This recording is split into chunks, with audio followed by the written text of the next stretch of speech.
investir é um assunto muito complexo e muitas vezes a gente se perde tentando controlar o que está fora do nosso controle. Eu queria propor que a gente pensasse sobre 7 pontos que eu acho que vão fazer diferença, vão propor movimentações por aí, sobre coisas que a gente consegue controlar, pelo menos nesse assunto dos investimentos. Antes de começar desses 7, eu queria que a gente começasse pelo que a gente não controla, que é a rentabilidade. Para onde vai a inflação? Para onde vai a Selic? Para onde vai o SP500? Para onde vai o Ibovespa? Para onde vai qualquer outro indicador, qualquer outro índice? A gente não faz ideia. Claro que a gente pode tomar como base um histórico, estudarmos o passado para tentarmos pensar sobre o futuro. Só que a gente não pode garantir. Isso é um tanto irresponsável. Nem eu, nem você, nem o seu assessor, nem o gestor do fundo que você gosta, nem o youtuber, nem qualquer colunista pode garantir para onde qualquer um desses trem vão. E muitas vezes a gente acaba pensando que tomar mais risco vai ter um maior retorno. Isso pode ser uma maneira de fuga para essa coisa da gente estar lidando com a incerteza, está fora do nosso controle. Eu queria até que a gente pensasse juntos que não é tomar mais risco que a gente vai ter um maior retorno. Quanto maior o risco, maior a expectativa de retorno. E eu prefiro que a gente pondere a expectativa porque reforça essa parte do não é garantido e que está fora do nosso controle. Dito isso, eu queria que a gente se concentrasse nos 7 pontos que estão no nosso controle. O primeiro deles é o prazo. Sempre falo nas consultorias, o tempo é soberano. Isso na minha concepção, porque o meu foco é proteger o seu patrimônio. Então, muito mais importante do que perder tempo, do que tomar tempo procurando qual o melhor investimento, qual foi o que teve a melhor performance, ou qual que você acredita que vai ter a melhor performance, é ter um prazo definido para um pedaço da carteira ou para a carteira como um todo. Por exemplo, é um dinheiro que você topa deixar lá por 10, 15 anos, talvez para uma parte, talvez não para o todo. De repente você já tem um objetivo. Eu quero trocar de carro daqui a 4 anos, quero dar entrada na minha primeira casa. Então, primeiro a gente toma um tempo, nesse ponto que está no nosso controle, de esse pedaço da carteira, esse dinheiro que eu vou investir agora tem um objetivo definido, e depois a gente se concentra em adequar para o produto. A gente sai dessa infinidade de produtos e, adequando o produto com prazo, começam a ficar poucas opções. Certa vez eu ouvi de uma cliente que ela, por exemplo, não conseguia ficar longe do próprio dinheiro por mais de 2 anos e que ela estava tratando isso em terapia. E eu lembro que a estratégia que a gente estava ponderando era, tá bom, a gente não vai deixar nada por mais de 2 anos, existem diversos produtos que façam isso, no entanto, vamos tentar compensar com a quantidade de dinheiro a ser investida. Então, pode ser um formato. O segundo deles é o aporte, que, na minha opinião, é o que mais está no nosso controle. Para você que está tendo o primeiro contato com esse termo, é o nosso movimento ativo de fato pegar o telefone e fazer o investimento. Ou seja, está muito no nosso controle. Para algumas pessoas, esse formato ele é um pouco complicado, porque de fato demanda esforço. Então, pegar ali mensalmente, ficar fazendo a aplicação. Algumas pessoas sentem de fato assim, muita empolgação de estou investindo, estou poupando, estou comprando meu produto tal. Outras pessoas não. E existem formatos de investimento que o dinheiro meio que some da sua conta e já vai sendo investido, isso é automatizado. Pode ser algo para você ponderar. Eu, particularmente, acho um pouco chato parar um dia lá no mês para fazer esse investimento. Então, o que é que eu faço? Todo mês tem uma transferência automática da minha conta para a corretora. E de tempos em tempos eu vou lá e faço as aplicações. Eu gosto muito de favorecer a preguiça. E quando eu percebo isso em outra pessoa, eu sugiro, vamos favorecer a preguiça, vamos deixar fácil. Não vamos deixar essa coisa do vou esperar o mês terminar para investir, sabe? Eu prefiro muito mais que a gente faça isso automatizado. Que você poupe antes e que você não espere sobrar, sabe? Queria até deixar um recado para você que faz parte de um seleto grupo da população que consegue guardar dinheiro no final do mês. Invista. Se você já investe, eu queria deixar um recado para você também. Continue. Se você não começou, eu sugiro que, isso que eu acabei de falar, não espere um mês terminar para guardar. Guarda alguma coisa no começo do mês. Vai se testando. Guarda no começo. Poupa. Não é esperar sobrar. Troca a sequência. Terceiro deles, o planejamento financeiro. É muito massa ficar falando de ação, de título de empresa, título público, para onde vai o mercado, em que setor você aposta, geografia, toda essa coisa. É muito empolgante, eu também acho. Só que não adianta a gente tratar desse assunto sendo que tem um passinho anterior que não está muito bem organizado. Seria um planejamento financeiro, Que, a grosso modo, a gente pode pensar em quanto é que você ganha, quanto é que você gasta, como é que você gasta, o que é importante para você nos seus gastos, uma forma flexível e sossegada de fazer um acompanhamento, mesmo que mínimo, e ter alguns rabiscos, por exemplo, alguns rabiscos do futuro, por exemplo. Daqui a 6 meses eu quero ir para algum canto, vou fazer uma viagem no próximo ano, quero separar um dinheiro aqui mensalmente para comprar produto de limpeza, para comprar gás, para ir para o interior ver minha família, enfim, as coisas assim também. Outro ponto poderia ser o arranjo bancário, ou seja, onde você recebe dinheiro, onde você gasta, se é numa conta só, tá tudo junto, o dinheiro da reserva de emergência está em outro canto, quanto precisa para a reserva de emergência. Caso isso não esteja muito bem embasado, muito bem organizado, você pode ter algum problema nesse processo de investir. Uma coisa bate na outra, falta dinheiro um mês, e aí começa a ter uma frustração, e a coisa desequilibra. Se você chegou até aqui, queria me apresentar. Meu nome é Bruno, eu me apresento no Instagram como Bubu Finanças, também é o nome desse canal.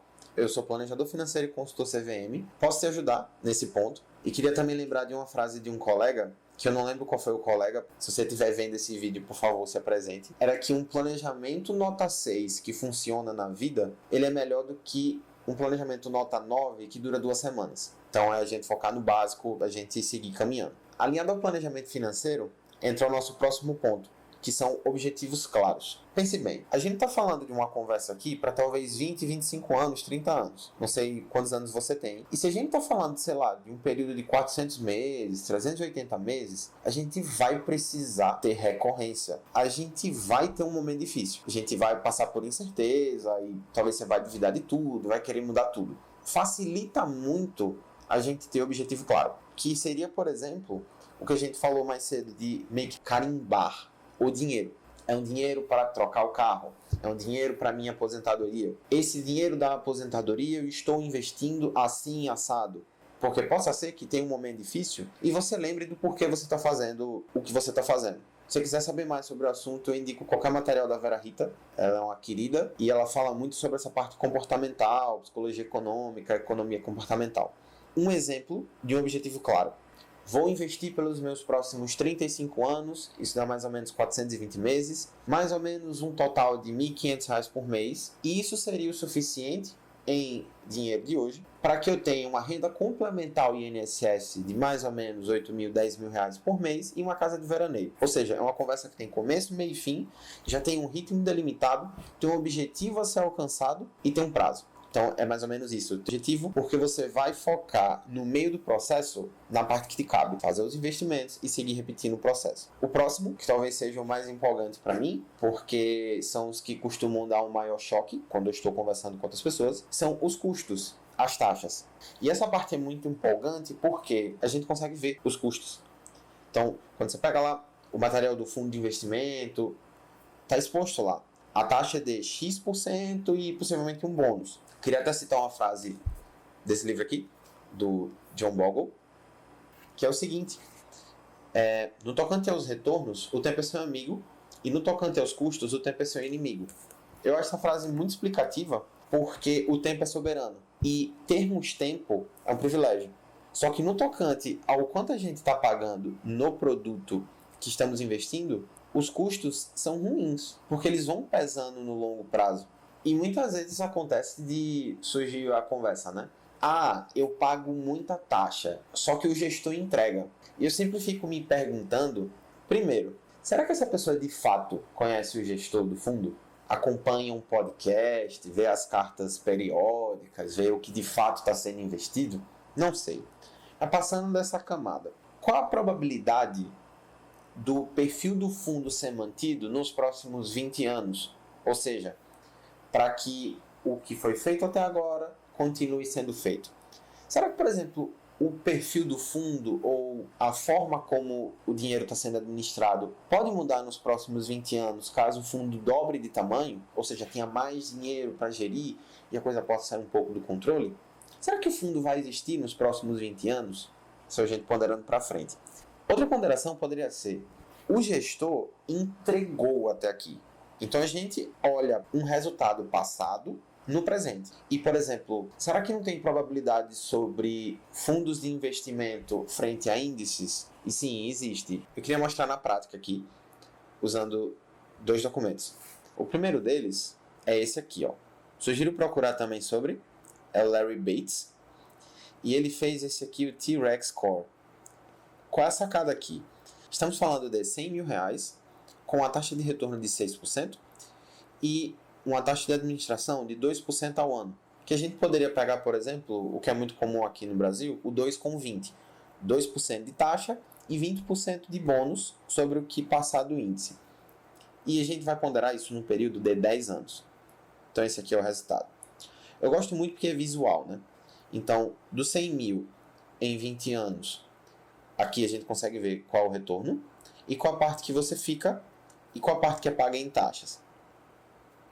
E eu, por exemplo, queria ponderar de esse é um gestor que entrega e vamos supor que a gente procure um outro caminho que entrega menos, só que as taxas são menores. Então, aqui do que a gente está vendo 120 mil, caso a gente colocasse, por exemplo, 4,5%, só que a gente conseguisse uma taxa mais barata e muito factível de 0,3%, curioso, a gente tem um T-Rex maior, 90%, o resultado acabou sendo maior porque as taxas foram menores.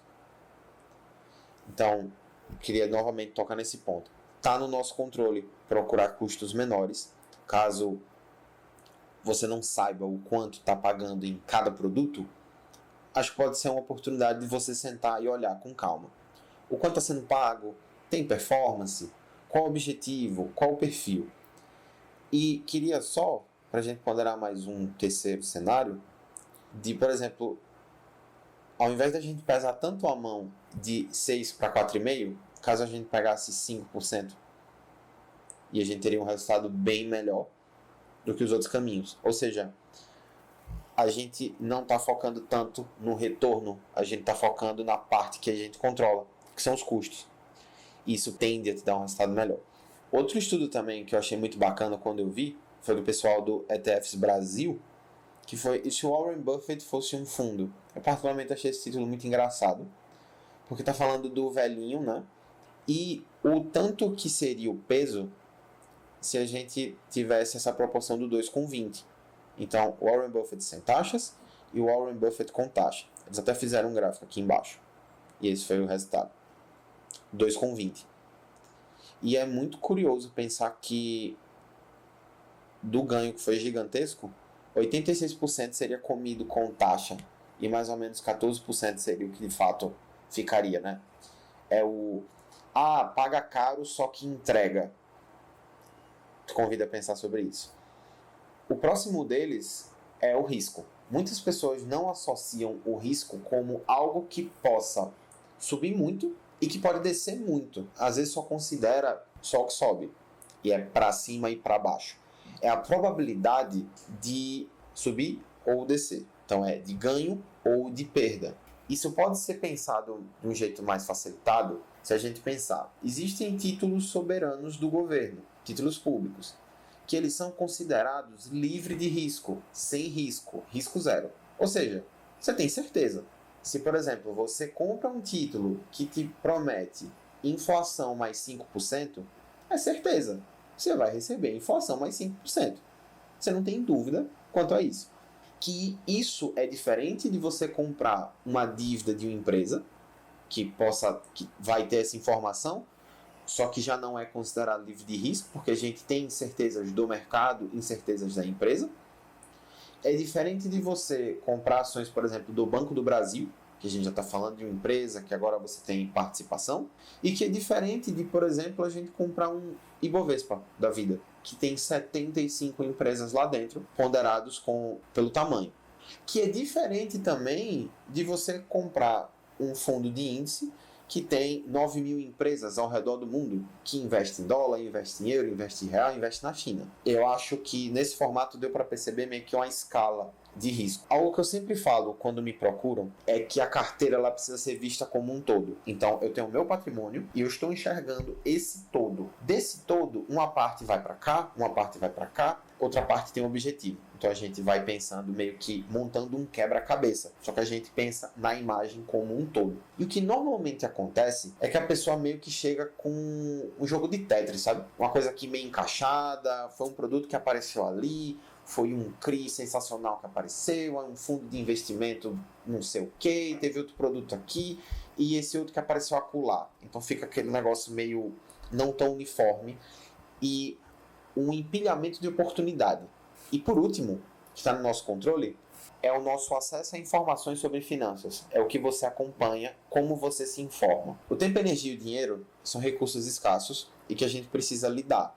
A gente não tem infinito. Então, custa muito caro você se informar sobre tudo o que está acontecendo, por exemplo, no mercado financeiro. São muitas e muitas empresas. E eu só me lembro de duas frases do querido Eduardo Amuri, que são do texto Como Consumir Conteúdo sobre o Mundo Financeiro. O link está aqui embaixo. Ele traz algumas perguntas no final, eu acho que são muito boas de trazer sempre que você vê alguma coisa sobre finanças, mercado financeiro em geral. Que são, a primeira, essa peça resistiria ao tempo? Se algum ser cruzar com essa exata peça de conteúdo em 2032, daqui a 10 anos, ele conseguirá tirar proveito, mesmo que parcialmente, do que está sendo exposto por lá? Ou seja, é uma informação que ela vale hoje para daqui a 2 semanas, para daqui a 2 meses? É uma coisa de curtíssimo prazo? Hoje a gente está falando de uma peça que se provou com o tempo e que daqui a 5, 10 anos, por exemplo, um artigo científico, um livro tipo esses dois, eles vão fazer sentido lá na frente. Ele tem realmente informações construtivas que tiveram uma base maior. Primeira pergunta. A segunda pergunta que ele traz é: existe um tom de desespero no título? Alguém está loucamente interessado em te fazer clicar no link? Existe algum componente aspiracional? Ou seja, quem está divulgando a informação, de alguma forma, pode estar tentando se beneficiar dessa informação ou de algum movimento seu, seja ele eufórico ou de desespero? Você já parou para pensar que vários dos sites são braços de corretoras e que muitas vezes tem um link lá embaixo que já te leva para uma corretora? Procura ponderar qual é o incentivo por trás de quem está te dando a informação. Porque possa ser que essa informação ela seja completamente levada por interesses da fonte. Então, pondera. Então, fechando. O 7.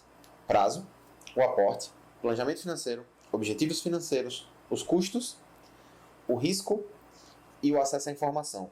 Esses a gente controla, esses estão mais próximos da gente. Esse eu gostaria que você focasse ou mais, ou começasse a dar mais atenção a partir de hoje. Qual é o que a gente não controla? A rentabilidade. Criar uma imagem de que todo o nosso esforço, todo o nosso estudo, todo o nosso empenho remunerado no mercado de ações, vai ser remunerado nessa parte dos investimentos. E a base histórica mostra justamente o contrário. É um lugar que demanda tempo, que demanda constância na parte que a gente controla e que, de acordo com a base histórica, a gente percebe que o simples vai te levar muito longe. Só que é o simples feito repetidamente. Você fazer o básico provavelmente vai te colocar acima da média.